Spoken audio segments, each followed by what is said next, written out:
गुरु प्यारी साध संगत जी, आप सभी को प्यार भरी राधा स्वामी जी। साध संगत जी, आज बाबा जी और हजूर जी ने मुंबई में संगत को दर्शन दिए और आज बाबा जी ने संगत के साथ सवाल जवाब भी किए जी। आज एक लड़की हजूर जी के साथ करने लगी थी फ्लर्ट और बाबा जी ने इस बात पर बहुत हंसाया था जी। इस बात के बारे में आपको आगे इस वीडियो में हम बताएंगे जी। आइए अब सुनते हैं जी आज मुंबई के सवाल जवाब। सबसे पहले एक भाई ने कहा कि बाबा जी, आपकी कृपा से मेरे जीवन में सब कुछ सही चल रहा है, बस आप मुझ पर एक कृपा और करना कि मालिक के बख्शिश को मैं हजम भी कर सकूं। फिर इस भाई ने पूछा कि बाबा जी, यह पूरी दुनिया पैसे के पीछे भाग रही है, क्या पैसा ही आज इंसान के लिए सब कुछ है? बाबा जी ने जवाब दिया कि बेटा, मालिक ने जो देना था वह दे दिया, हमें तो मालिक का शुक्र करना है। यह बात ठीक है कि पैसे से ज़िंदगी आसान हो जाती है, लेकिन हम सिर्फ पैसे से ज़िंदगी नहीं गुजार सकते। पैसा मिलता है कर्मों से। हमें मालिक जो भी दे रहा है, हमें तो उसकी कदर करनी है। हमें अपनी तरफ से मेहनत करनी है, आगे क्या होगा वह उसकी मौज। फिर आगे एक लड़की ने बाबा जी से कहा कि बाबा जी, इतनी मेहर देना कि अपने बड़े बुजुर्गों की सेवा कर सकूं। बाबा जी ने समझाया कि बेटा, मालिक ने हमें इंसान का जामा इसलिए दिया है क्योंकि यही एक जूनी है जिसमें मालिक ने हमें विवेक की ताकत दी है। जब हम सोच समझकर काम करेंगे, अपने बड़े बुजुर्गों की सेवा करेंगे, तो कल को हमारे बच्चे भी सेवा करेंगे। फिर यही लड़की कहने लगी कि बाबा जी, आप हमारे सेंटर में भी ज़रूर आना। तो बाबा जी ने कहा कि बेटा, इतने सेंटर है, यह बाबा अब कहाँ कहाँ जाएगा। इस बात पर संगत हंसने लगी थी जी। फिर आगे एक भाई ने बाबा जी से पूछा कि बाबा जी, मालिक इंसान को इतने दुख क्यों देता है? बाबा जी ने समझाया कि बेटा, मालिक हमें दुख नहीं देता, सुख और दुख दोनों हमारे पिछले कर्मों का फल होते हैं। मालिक हमारी किस्मत नहीं बनाते, हमारे कर्म ही हमारी किस्मत बनाते हैं। बाबा जी ने कहा, जैसी करनी वैसी भरनी। इसलिए समझाया जाता है कि सोच समझकर कदम बढ़ाने हैं।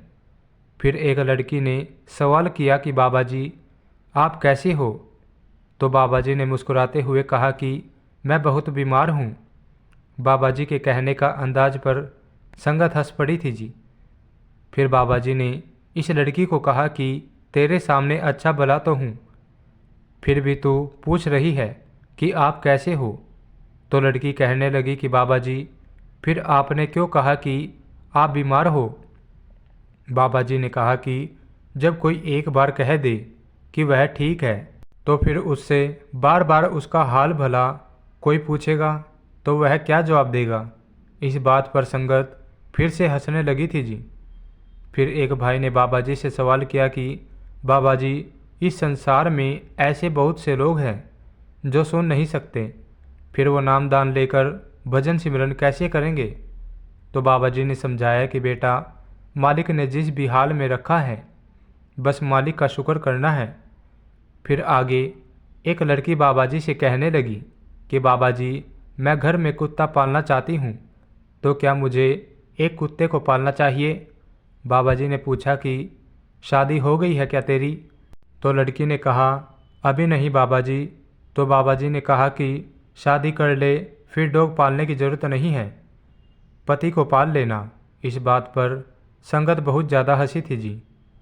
फिर आगे एक भाई ने पूछा कि बाबा जी, भजन सिमरन करके जब हमारी रूह दसवें द्वार पर चली जाती है, तो क्या हमें फिर से इन जोनियों में आना पड़ता है? बाबा जी ने समझाया कि बेटा, यह बात है हमारी अवस्था की। जो होता है उस मालिक के हुक्म से होता है। जब तक हम मन और माया के दायरे से उठ जाते हैं, तो उसके बाद मालिक की मौज होती है और हमें दोबारा नहीं आना पड़ता।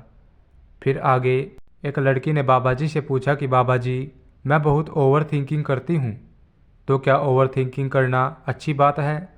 बाबा जी ने समझाया कि बेटा, सोचे बिना तो हम यहाँ एक कदम भी नहीं चल पाएंगे, लेकिन जब हमारी सोच ज़रूरत से ज़्यादा होने लगे, यानी कि हम किसी चीज़ की ओवर थिंकिंग करने लगेंगे, तो फिर हमारी सोच में बदल जाती है। बाबा जी बोले, चिंता ताकि कीजिए जो अनहोनी होए। जब हमारे हाथ में कुछ है ही नहीं तो फिर हम किस चीज़ की चिंता करें। फिर आगे एक लड़की बाबा जी से कहने लगी कि बाबा जी, मैं राधा स्वामी धर्म में पहली बार आई हूँ। इतना सुनते ही बाबा जी ने कहा कि बेटा, यह कोई धर्म नहीं है और यहाँ ना ही किसी को धर्म बदलने की बात कही जाती है। यहाँ संगत को रूहानियत के साथ कैसे जुड़ना है वह समझाया जाता है। यहाँ यह समझाया जाता है कि हमें किस तरह से लायक बनना है कि मालिक की खुशी हासिल हो सके। फिर आगे एक भाई ने बाबा जी से कहा कि बाबा जी, मुझे कहीं पर भी सक्सेस नहीं मिलती, मैं हर बार हार जाता हूँ। तो बाबा जी ने समझाया कि बेटा, हमारे हाथ में सिर्फ कोशिश करना है, कामयाबी देना या ना देना वह मालिक के हाथ में है।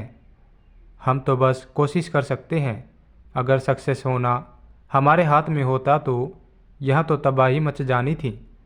फिर आगे एक बीवी ने कहा कि बाबा जी, जब मैं भजन सिमरन करती हूँ तो मेरी सूरत ऊपर चढ़ने लगती है और एक जगह पर आकर रुक जाती है। बाबा जी ने समझाया कि बेटा, सूरत अपने आप ऊपर जाएगी, हम जोर लगाकर सूरत को ऊपर नहीं ले जा सकते। जब हम सिमरन करते जाएंगे तो सूरत अपने आप ऊपर जाने लगेगी। हमें तो बस इस नेचुरल प्रोसेस को फॉलो करना है। अगर हम जोर लगाने की कोशिश करेंगे तो सूरत नीचे आने लगेगी। फिर यही बीवी कहने लगी कि बाबा जी, मुझ पर दया बनाए रखना। तो बाबा जी ने कहा कि बेटा, लफ्ज़ों में नहीं करनी, करनी में जाहिर करेंगे तो कुछ मांगने की ज़रूरत नहीं पड़ेगी। फिर एक भाई ने पूछा कि बाबा जी, मृत्यु का परम अर्थ क्या है। बाबा जी ने समझाया कि बेटा, अगर जीते जी मृत्यु आती है तो फिर हम मालिक से मिल पाते हैं, और अगर कर्मों की मौत आती है तो फिर हमारा आना जाना लगा रहता है। फिर आगे एक भाई ने बाबा जी से कहा कि बाबा जी, कभी कभी किसी किसी घी में नॉनवेज मिक्स होता है, और अगर हमें पता नहीं हो कि इसमें नॉनवेज मिक्स है और हम वह घी खा ले तो क्या हमें भुगतान देना पड़ेगा। तो बाबा जी ने समझाया कि बेटा, अगर गलती से जहर खा ले तो असर तो उसका भी होगा ना, या नहीं। हमें तो अपनी तरफ से सोच समझकर कदम बढ़ाने हैं। गलती से भी ऐसा काम करते हैं तो कर्मों का भुगतान तो देना ही पड़ता है। इसलिए जिस चीज़ पर शक हो उस चीज़ को नहीं खाना चाहिए। फिर आगे एक भाई ने कहा कि बाबा जी, मैं राधा स्वामी के बारे में पहले नहीं जानता था और मैं बिहार का रहने वाला हूँ। बाबा जी, मेरा सवाल है कि मैं प्रदेश में जाकर नौकरी कर रहा हूँ, लेकिन मुझसे पैसे नहीं जुड़ पाते। तो बाबा जी ने समझाया कि बेटा, दुनियावी पैसा जोड़ने से ज़्यादा ध्यान हमें रूहानी दौलत को जोड़ने में लगाना है। दुनियावी दौलत तो यही रह जानी है, सच्ची दौलत तो मालिक का इश्क है। बाबा जी बोले, आए जाए सो माया, यह माया तो आती जाती रहेगी, हमें तो सच्ची दौलत जोड़नी है। फिर आगे एक लड़की ने बाबा जी से कहा कि बाबा जी, आपने मुझे बहुत अच्छा पति दिया है, बहुत अच्छे बच्चे दिए हैं, आपका शुक्र है। तो बाबा जी ने हंसते हुए कहा, सांस के बारे में कुछ नहीं बोला, इसका मतलब सांस अच्छी नहीं है। इस बात पर संगत हंसने लगी थी जी। फिर यही लड़की कहने लगी कि बाबा जी, आप मुझ पर कृपा करना, आप मेरे पिता हो। तो बाबा जी ने कहा कि तू मुझे भाई बना ले, तूने तो मुझे बूढ़ा बना दिया। तो लड़की कहने लगी कि बाबा जी, मैं तो आपको बाबूजी ही कहूँगी। तो बाबा जी ने हंसते हुए कहा कि यही तो प्रॉब्लम है बीवियों में, वह किसी की सुनती ही नहीं है। उनको जो भी कहो उसका उल्टा ही करती है, अपनी मर्जी ही करती है। इस बात पर भी संगत बहुत सती थी जी। फिर आगे एक लड़की बाबा जी से कहने लगी कि बाबा जी, कुछ दिन पहले आपके डलहौजी वाली एक फ़ोटो देखी थी जिसमें आपने ब्लैक जैकेट और पैंट पहनी हुई थी। उस फोटो में आप बहुत सुंदर लग रहे थे। तो बाबा जी ने कहा कि अब तू क्या चाहती है, वही कपड़े यह मुंबई में इतनी गर्मी में भी पहन लूँ।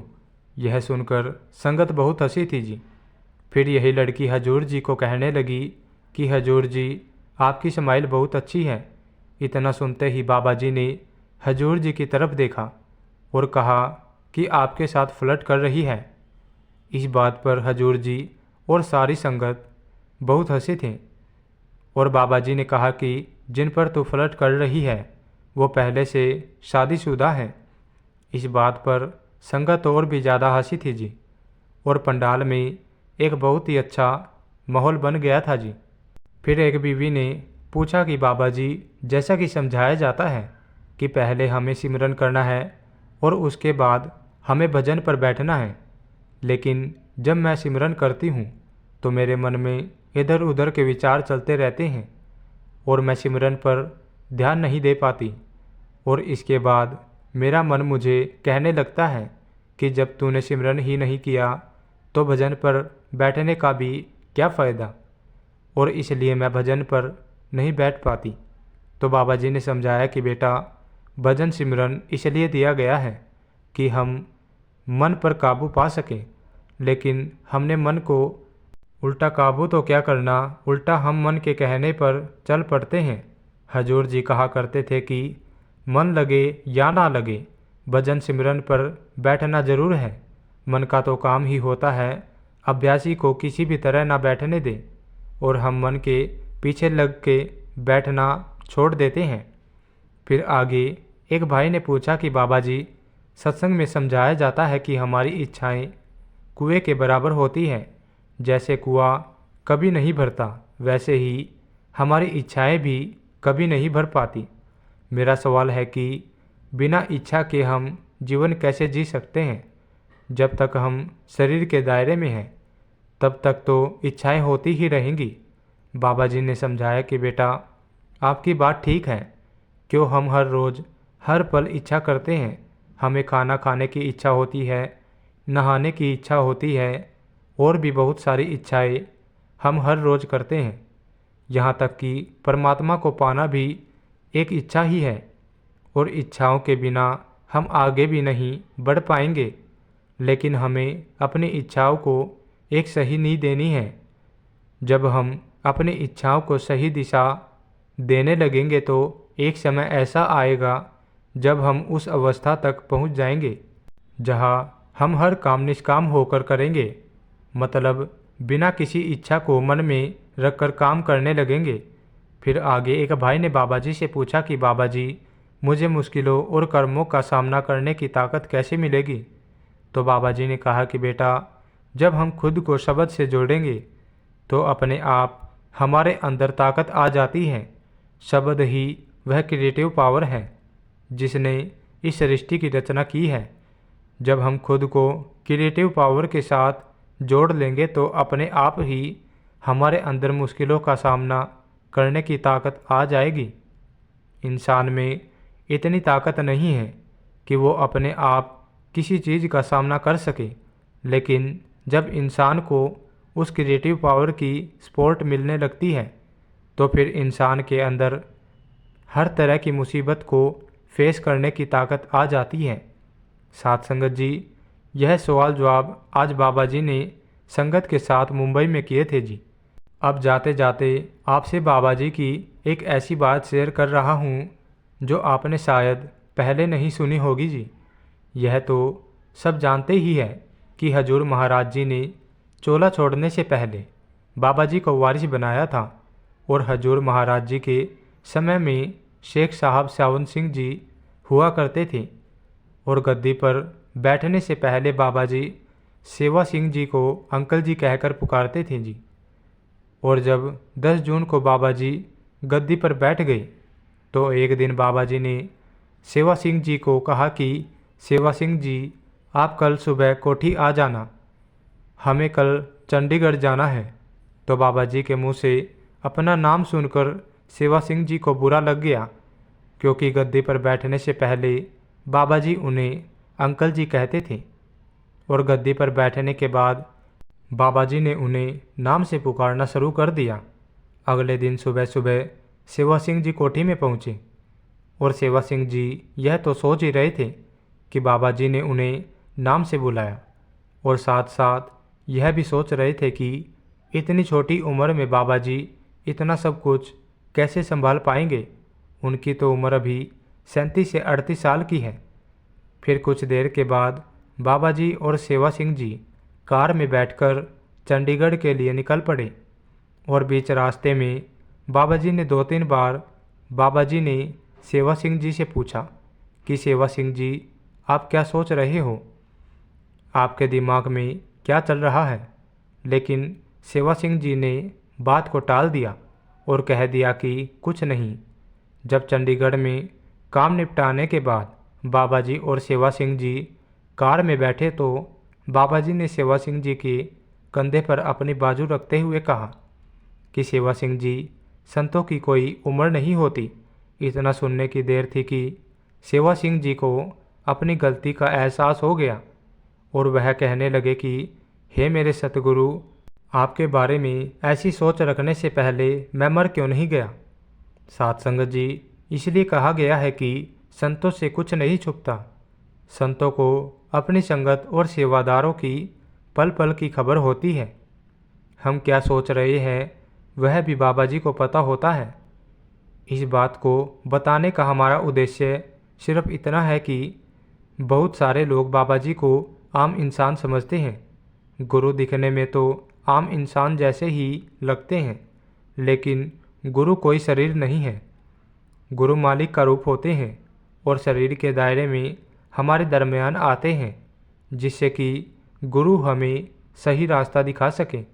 साथ संगत जी, इसी के साथ मैं आपसे विदा लेता हूँ। कमेंट में बताना आपको कैसी लगी यह बात और आपको आज के सवाल जवाब कैसे लगे। तो साथ संगत जी, मिलते हैं एक और नई वीडियो के साथ। तब तक के लिए राधा स्वामी जी।